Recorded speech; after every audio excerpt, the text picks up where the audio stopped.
I've spent several months building this bay in my SUPERFLAT survival world so that I can build a giant skyscraper on top. I call it the Vicenium Tower, and I've already got the design ready to go. There's only one problem. This tower won't be finished until 2032, and there's a good reason why it's gonna take me so long. But before we can even get to that, I still need to put in the roads around here to cover up all the ugly floating dirt. And to pave the road, I'm gonna need to murder a lot of chickens.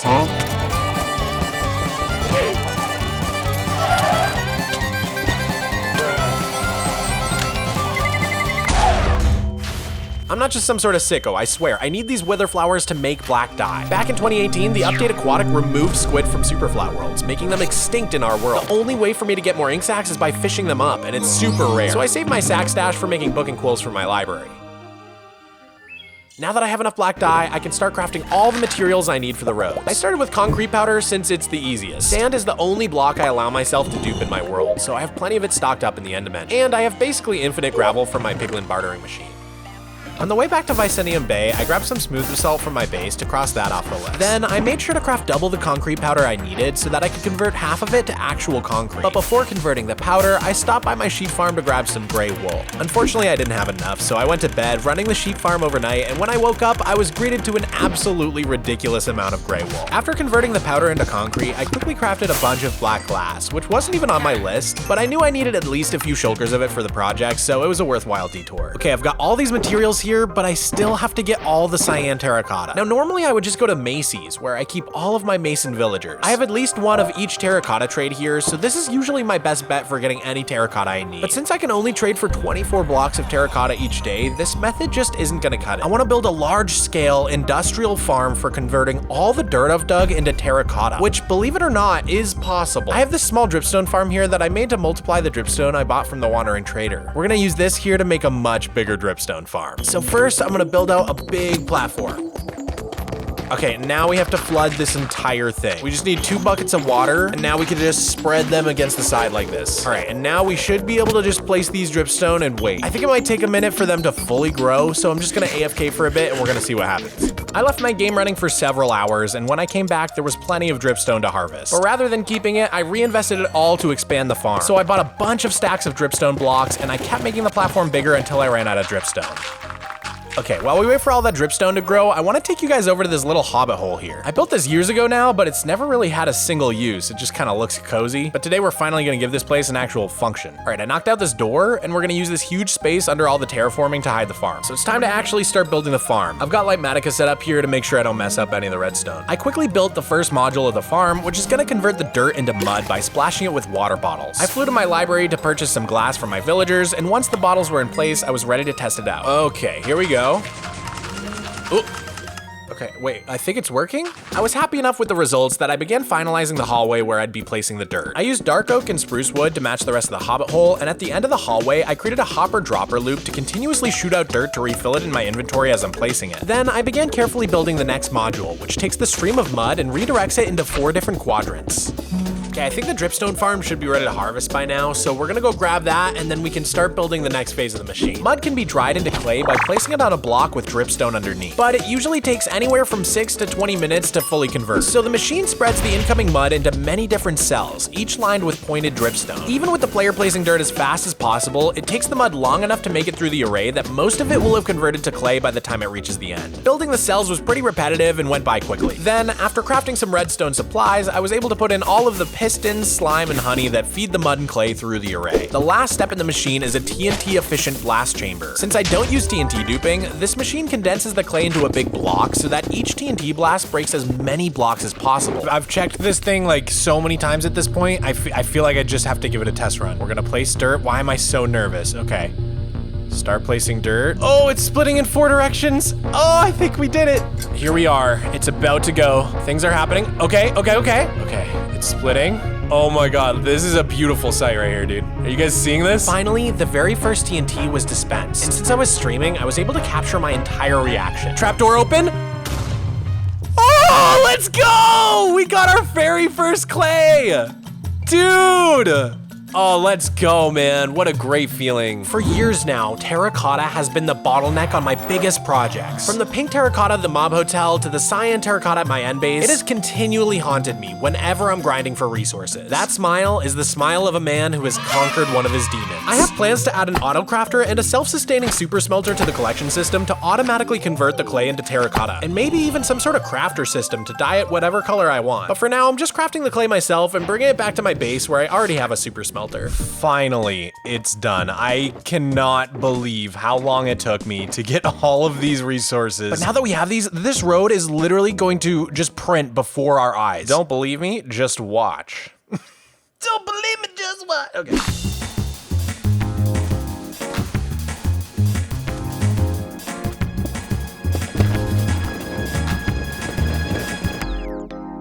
Just as I predicted, the roads were coming together very quickly. Even though the floating dirt was an eyesore for a while, setting it up ahead of time made placing the concrete powder in so much easier. Before I knew it, the whole area was looking completely transformed. And after finishing laying down all the asphalt, I added a trim of stairs to the sidewalks to give everything a nice finished look. Wow, this is looking so much better now. Dude, check it out on the mini-map. But there's still so much to do on these roads. We need street lamps, benches, public transportation, and I want to put like a really pretty row of palm trees along here. So let's start with that. But I couldn't build the palm trees without a beautiful flower bed to plant them in, so I built up the road median to include a nice grassy area in the middle. Then I planted an array of flowering acacia, pink tulips and alliums, and giant flowers made of bubble coral and drip leaf. I even added some magenta candles to tie the entire flower bed together. Then I was ready to add my palm trees. These days, I love using walls and glass to form the trunks of the trees because it really smooths out the curves. For these, I did andesite walls with acacia wood at the tops where the leaves shoot out. For the actual palm fronds, I use azalea and jungle leaves to keep it nice and bright. Yo, I'm so happy with how these came out. Dude, they add so much to this street. Plus, I think it's gonna be a good way to like lead your eye towards the tower, you know? But we gotta keep making progress. So I started building the tunnel that's gonna go right under the tower.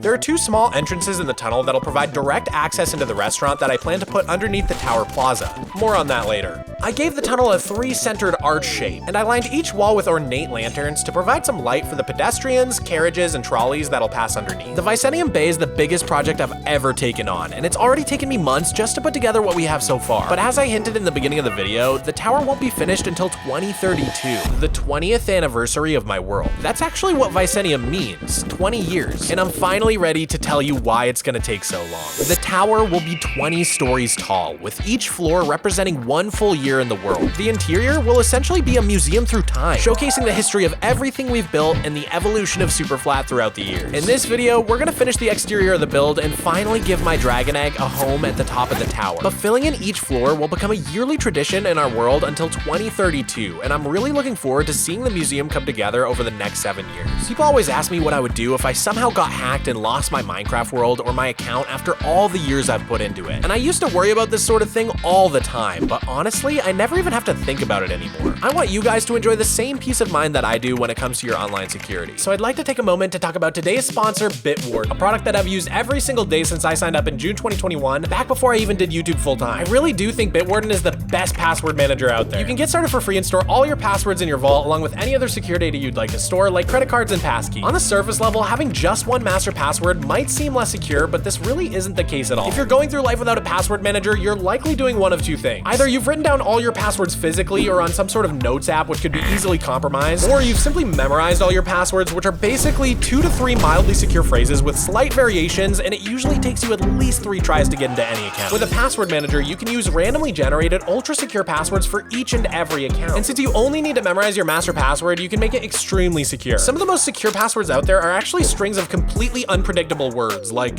I don't know, banquet, sympathetic, wheat jurisdiction. If you have a secure password and you set up 2-factor authentication, it'll be basically impossible for anyone to gain access to your vault. On top of that, Bitwarden regularly conducts third-party audits and complies with such strict security standards that its main customers are actually businesses. If you were wondering how such a great service could possibly be free, that's how. Companies with thousands of employees trust Bitwarden for their password security. And if you have a small or even large business or organization, they have well-priced plans ready to go on their website. They even have a family plan if if you need to help your older or even younger relatives stay safe and secure online, which I really appreciate. Click the link in the description or the pinned comment to go to bitwarden.com and get started importing your passwords as soon as you're done watching this video. It would genuinely make me so happy to know that I helped even just one of you prevent your accounts from being hacked. But now that I've hopefully solved your online security crisis, we have a whole different crisis to address. I've run into another major bottleneck with this build, and it wasn't one I was expecting. You see, getting mud is pretty easy for me. I have dozens of double chests full of shulkers of dirt, and I have an AFKable farm to convert it all into mud. But we don't need mud for this tower, we need packed mud. A lot of packed mud, which means we need a lot of wheat. In the past, I either got wheat from this giant water flushing farm that takes forever to replant, or from one of those little micro farms that you kind of have to babysit and keep refilling with bone meal. But we're finally gonna build a fully automatic wheat farm that'll be constantly gathering wheat for me while I'm hanging around my base. I combined a few designs I saw on YouTube and made something custom for my world, which I think will work perfect. At the bottom of each layer, a hopper minecart acts as the collection system, sweeping back and forth to pick up any item on the farmland. Above, villagers in 4 glass cells will have their inventories filled with seeds, so that they can replant the wheat, but they won't be able to collect any of it. I set up a minecart track leading to my villager trading hall to prepare for the dreaded villager transport. Please, man, just for once in your life, make this easy for me. I gave the villager a push and held my breath as he made his way down the track towards his new forever home. Okay, good. I wasn't sure if he would take fall damage. What? What is happening? What even was that? Since the farmland is less than a block tall, the minecart could snap onto the track below, putting the villager's head inside the block. I learned my lesson and made sure to push the next villager onto the middle of the farm so I could let him out of the minecart. With the first villager in place, it was only a matter of repeating the process another 3 times, and the first layer was officially done. I then did everything I just did all over again to build up a second layer. But I wasn't about to stop there, so I built up another 2 layers to make a total of 16 cells, all busy passively producing wheat for me. But this 4-story wheat factory was about to save my entire project. Okay, it's time for the last thing here, which is just to build the item sorter. So we're gonna separate out the wheat and the seeds. The seeds are gonna fill up this composter until we get bone meal. And we're gonna send all the bone meal to this crafter, which is gonna automatically turn it into bone blocks. Okay, I think it's ready, so I'm gonna AFK for a bit and we'll see how it goes. Okay, so I left this thing running while I got some work done today, and holy moly, this thing is awesome. These little guys are working hard, man. I'm proud of them. Pretty soon we should have plenty of wheat to get all the mud we need for the rest of our project. With another bottleneck cleared, I was finally able to get back to building. I began installing street lamps along the sidewalks to not only help with the mobs at night, but to make the entire road feel a bit more fancy. The result is stunning, especially at night, and they provide a really nice sense of scale. Next, I moved on to adding in all the retaining walls that hold up the streets, which was an easy task now that I had no trouble getting packed mud. I also added in mud wall guardrails to prevent any pedestrians from stumbling off the sides. Once the streets were looking cleaned up, I moved back over to the plaza and put in the staircase that'll lead to the back entrance of the tower. My inspiration for this entire bay was this spectacular drawing, the Torre della Pace by Renzo Picasso. But I felt that I wanted to do something slightly different for the tower itself. Ever since I moved to Austin, Texas 5 years ago, this specific skyscraper in the nearby city of San Antonio has always stood out to me. I became so fascinated by the building that on a trip to San Antonio back in April 2023, I visited the building with my parents to try and get a closer look. I didn't know it at the time, but the tower was about to be completely closed off to the public. The story all begins with this guy from Pennsylvania, John Bowen. He moves to San Antonio and becomes the first postmaster in the city. And he lives on this little peninsula of the San Antonio River that ends up being called Bowen's Island. But it's always flooding whenever the river gets high, which is why no one really develops the land. Even after Bowen dies in 1867, they just sort of use it for picnics and stuff. But then in 1910, the Bowens family sells it to some developers. And they sit on it for a while until in 1921, a huge, devastating flood hits downtown San Antonio and they decide to build the beautiful Almost Dam. It used to have this really pretty street on it, and now it's sadly just a regular dam, which is what I like to call a damn shame.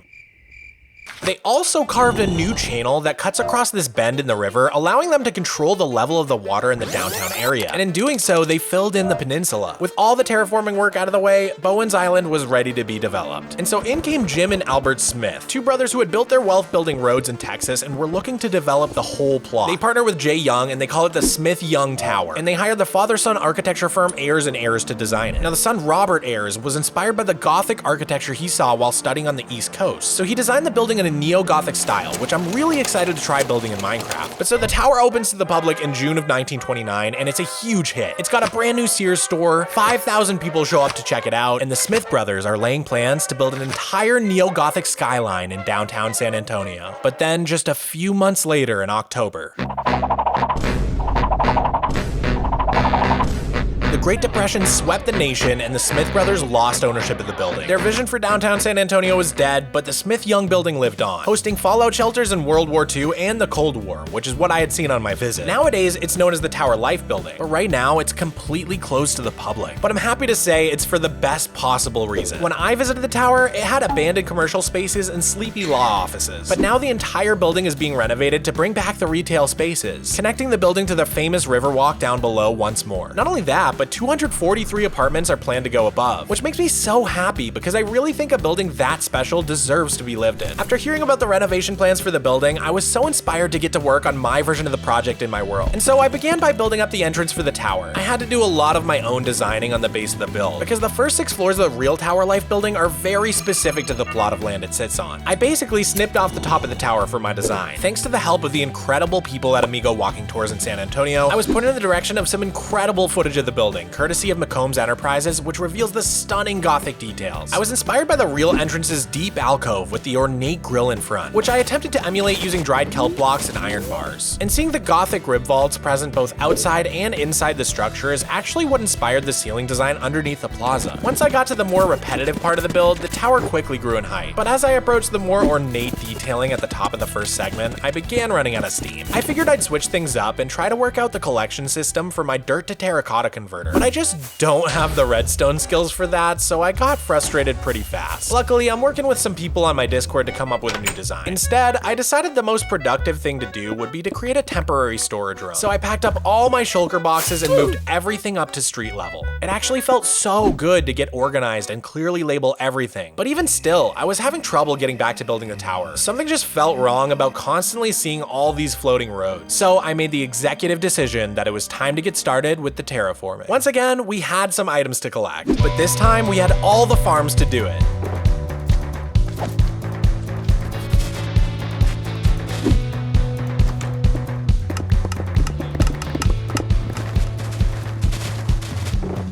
With the materials ready, I began placing in the large lawn on the west side of the bay. Finally, all of our ugly dirt scaffolding was getting covered once and for all. I returned back to the drawing that inspired this whole bay, and I noticed this forested cliffside with a winding road leading to a small gazebo. So drawing heavy inspiration from this, I began building up a road that snakes from the outer piers of the bay all the way up to the street level to meet the sidewalk. Once I had the road in place, I began to build up some huge rocks that'll sit along the shores of the cliffs. Now, when I say that a project like this takes years, I'm not kidding. I originally planned out a lot of the terraforming I'm doing right now with my good friend Shovel241 way back in March of 2023. I literally had to double check the file because I couldn't even believe my eyes. So I'm just gonna pull some of this stuff up to the height that we're thinking. We don't need to be super surgical, because if we try to be super surgical, it's gonna take forever. That's why I wanted your help on this, because like I don't know, I'm not good at not being surgical. I think the thing that really kills productivity is like people trying to just be super precise about everything. Just having a little base structure that you can edit, that's the most important thing. With Shovel's help, I was able to quickly get in a rough shape for the ridge that's eventually going to connect the greenhouse with Vicenium Bay. Next, I walked him through how the terrain would connect up to the big mountain, and we began expanding the terrain northwards. We started filling in the mountain with our placeholder block, which in this case is diamond blocks. Then we spent some time roughing up the smooth shape to give it some character. I don't know how you have the patience to collect all these blocks, man. Depends on what we're gonna use. I hope we don't use too much mud. If you just pick out the palette, I'll stick to it. I mean, I just want it to look good, so as long as I can get the blocks, I'll make it happen. I'm fine with it taking the next year. And 2 years later, here we are. It's honestly really fun to look back on these conversations and see how my mindset on both building and content creation has shifted over time. Once I was happy with the rough shaping of the terrain, we began using Archeon's boulder brush to start adding some enormous rocks to the coastline. So what are you thinking, like with these boulders? I want the cliffs to have like a ton. What if you had like a slab going out and it's held up by that? Yeah, I like this shape a lot. We continued working on connecting everything together, pasting the greenhouse into place to see where it would fit, and even creating a cave entrance that I might be building in the future. You know those areas with like the hexagon rocks that stick up everywhere? Yeah, that's in... Northern Ireland. Is there like a cool way to do that? Maybe the spike command, I guess. I don't know. I've got an idea. Yo, that's sick. Yeah, so what if we like just take a little section of this and then just kind of blend them in? That looks pretty cool, actually.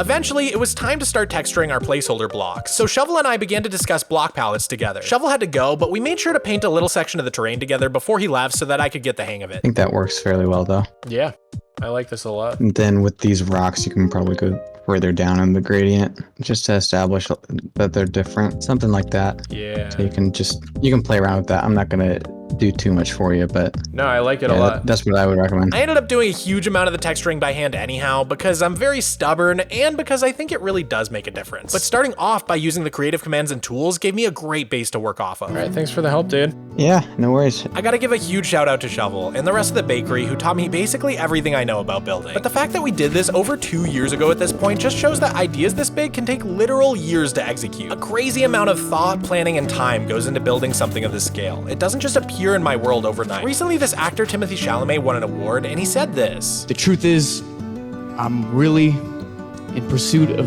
greatness.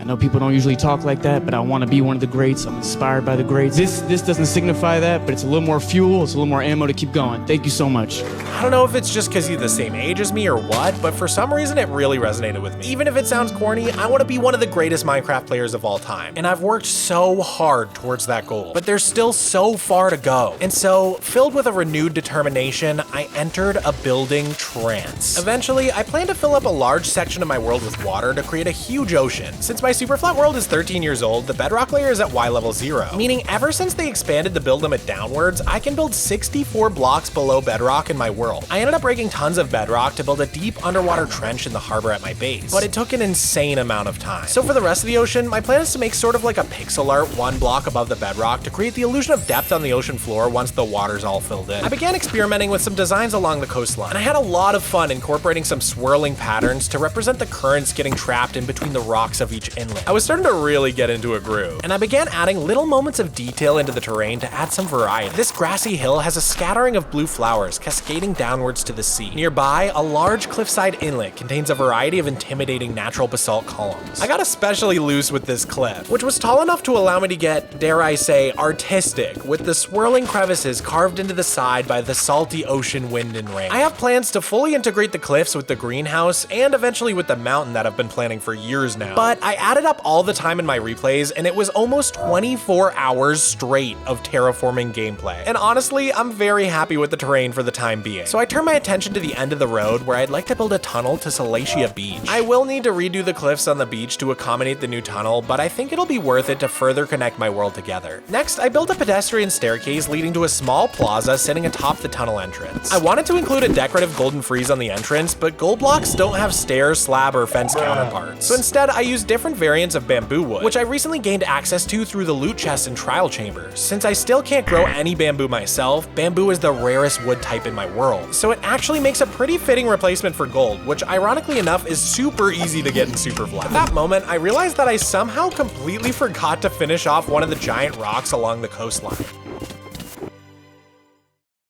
Dude, I feel like people say they never get trap horses in their world. I don't know if it's a SUPERFLAT thing or what, but I get these all the time. Okay, so the terraforming's pretty much done, but we're still missing something here. We gotta get some amenities going here. We gotta make this a place people wanna be. I reserved a spot for a little gazebo here, and I wanna put like some street lamps and benches. So I'm gonna go ahead and get started with some guardrails for the path here. It's hard to understate how much of a difference little details like this actually make. The guardrails ended up beautifully tracing the curves of the road, creating a neat boundary that draws your eye down the path. Next, I installed some more street lamps to make the area feel safe and inviting, as well as a pair of one of those coin-operated binoculars, which are also known as tower viewers. If you've ever seen one of these in the US, apparently almost all of them come from this one company, Tower Optical, founded in 1933. They've looked basically the same since their founding, making them somewhat of an American icon. But if I'm being honest, much of this project is is much more inspired by Europe. The drawing I've based the bay on is a concept for Genova, Italy, and the dramatic coastal cliffs were informed by my visit to the Irish Cliffs of Moher in 2016. I continued to channel Europe while building up this little gazebo perched on the coast, and perhaps even more so when I began building this elegant fountain in the plaza above the tunnel entrance. I had recently been to London and taken in the extravagant public parks and infrastructure when I designed this fountain for the Mango video. I ended up liking it so much that I decided to remove the SUPERFLAT unobtainables and actually build it in survival. Instead of having actual water flow over the edges of the upper basin, I ended up using glass and candles to give it a lighter, mistier feel. I also added some skinny diagonal streams of water using glass panes, and I'm pretty happy with the effect. All right, I'm just putting the last water up here. Okay, let's see how this thing looks. Aw, dude, that looks so freaking cool. It makes the whole area feel so much more royal. I returned back to the main plaza of the tower to add more details, but this part of the build required so many different blocks that it ended up being pretty tedious and terrible. But then it was time to add some more gold trims to the build. This time I'm using horn coral and yellow glazed terracotta. I had to waterlog the stairs in order to prevent the coral from dehydrating, which was an interesting building challenge. Now, does that make an infinite source? No. No! Oh, we lost one. Once again, the coral makes a good substitute for gold when it comes to value, because the only way for me to get coral is a few blocks at a time whenever Wandy T is selling it, making it insanely hard to come by. I've only managed to collect a few stacks in total. I was able to finish up the 4 little spires adorning the plaza, after which I began building up the back entrance to the tower. I took a stab at building a pair of lion statues to sandwich the staircase up to the door, and I'm really glad I did, because I think they add a lot of grandeur to the plaza. But juggling all of these different materials needed for the build was beginning to wear on me. I found my mind wandering back to the simple terraforming, which had a comparatively tiny block palette. That's when I had the idea to add some birds circling high above one of the big rocks. The ocean breeze hits the cliff sides and creates these big updrafts for the birds to soar inside.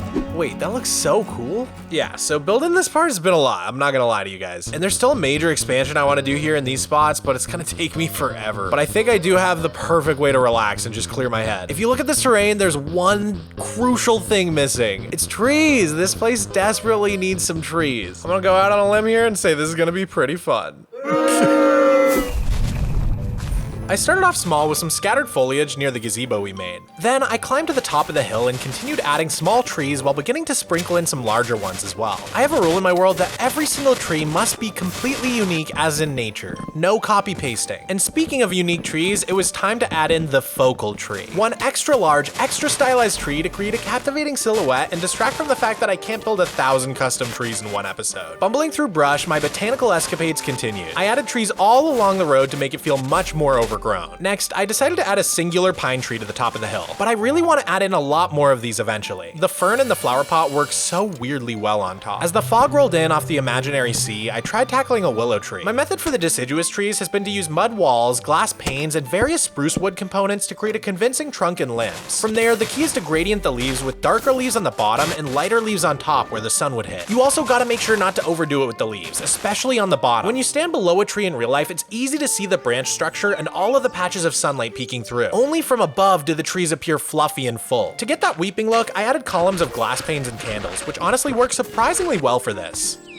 To give myself a small break from all the trees, I built a small scenic outlook with a bench off the side of the road, and well, let's just say if you're gonna read a book in my world, you're probably gonna want to sit right here. Finally, I moved to the small grassy area beside the ramp connecting the upper and lower streets. I added some grass and bushes, as well as 2 pretty good sized trees to fill out the space. They really help with the scale, especially viewed from the sidewalk on the upper avenue. All of the greenery has completely transformed our terraforming. And although there is still more to do, I want to refrain from adding more greenery until I'm sure where all the buildings are gonna go. You might have noticed I left 2 holes in the terrain where I'm planning to put some small buildings in the near future, and there will likely be many more added as time goes on. With the terrain looking so good, I found it so much easier to go back to the main task at hand, building our tower. But as much as I love the tower life building, I want to do a bit of my own designing in the plaza as well. And so I began building what I'm calling the East and West Towers, at least for now, because I'm not really sure what else to call them. Using everything I'd learned so far while building this project, I really flexed my creativity with these. I wanted to create a strong vertical line through the center of the building with the seamless windows in order to mirror the long vertical glass strips and the 4 spires holding up the plaza. I especially let loose when it came to the roof designs. I incorporated a blackstone trim to set these towers apart a little bit from the rest of the build. I even threw some drip leaf in there, and I feel like I kind of pulled it off too. Man, the towers actually add so much. Like, I know in the grand scheme of the whole project, it's not like a massive addition, but in terms of composition, I feel like they definitely do something. All right, we're almost ready to finish the top of the tower, which will allow us to finally move on to the next phase of the project, the interiors. Oh, no.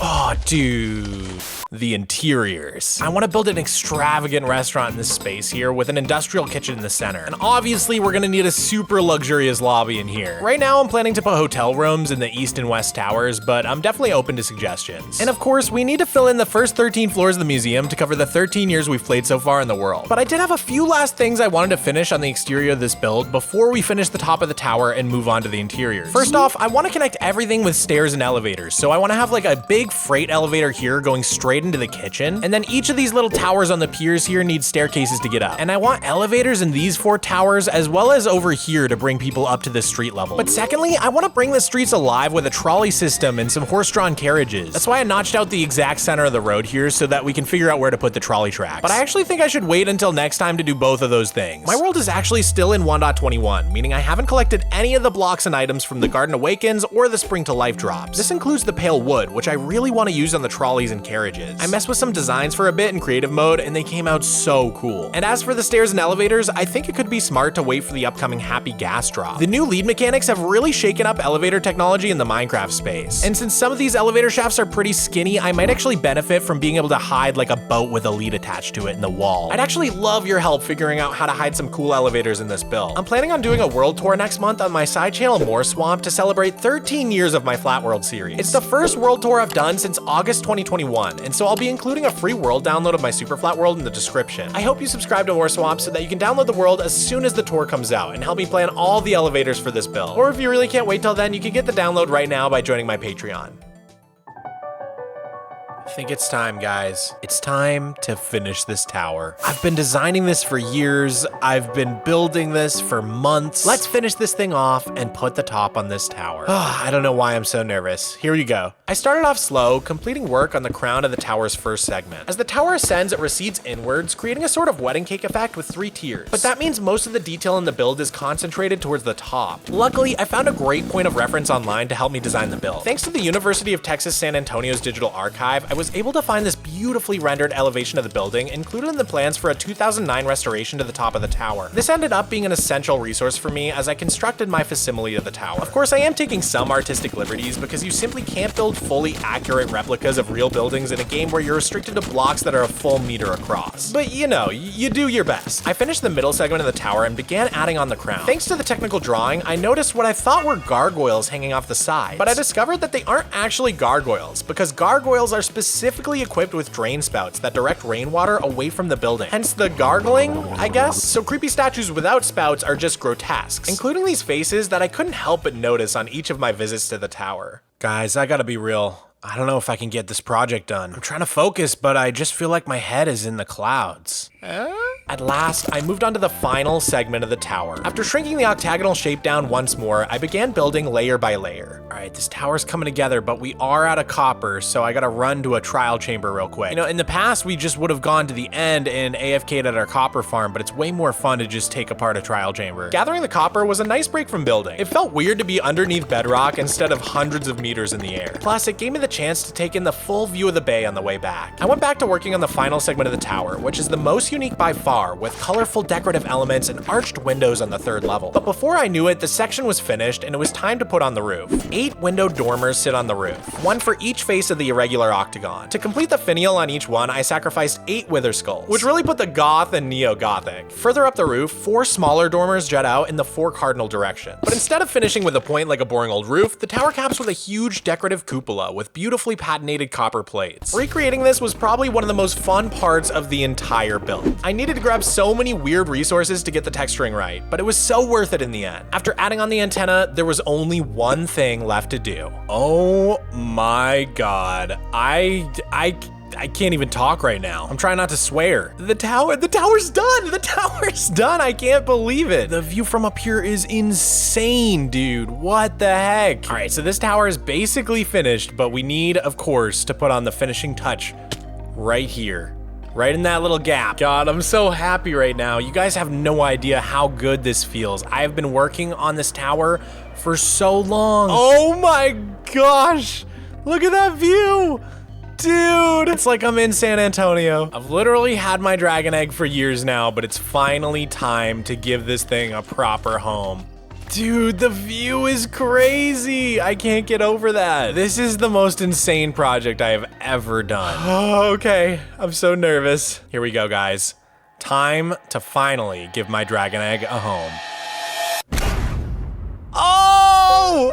Yes! Let's go! Oh, it looks so good up there. Wow, look at it. Look at our dragon egg up there. Hi, little guy. There's still so much to get done in this project. The museum, the stairs and elevators, all of the hotel and restaurant interiors. Renzo Picasso never got to see his bay in Geneva. And the Smith brothers had their grand dreams cut short. And my dream might be too big too, but the only way to find out is to keep trying to get there. So I hope you'll subscribe and stick around to see how the museum comes out. And remember, if you want to be featured at the end of my videos like all these cool people, make sure to check out my Patreon. Your support makes these projects possible. Thanks for watching.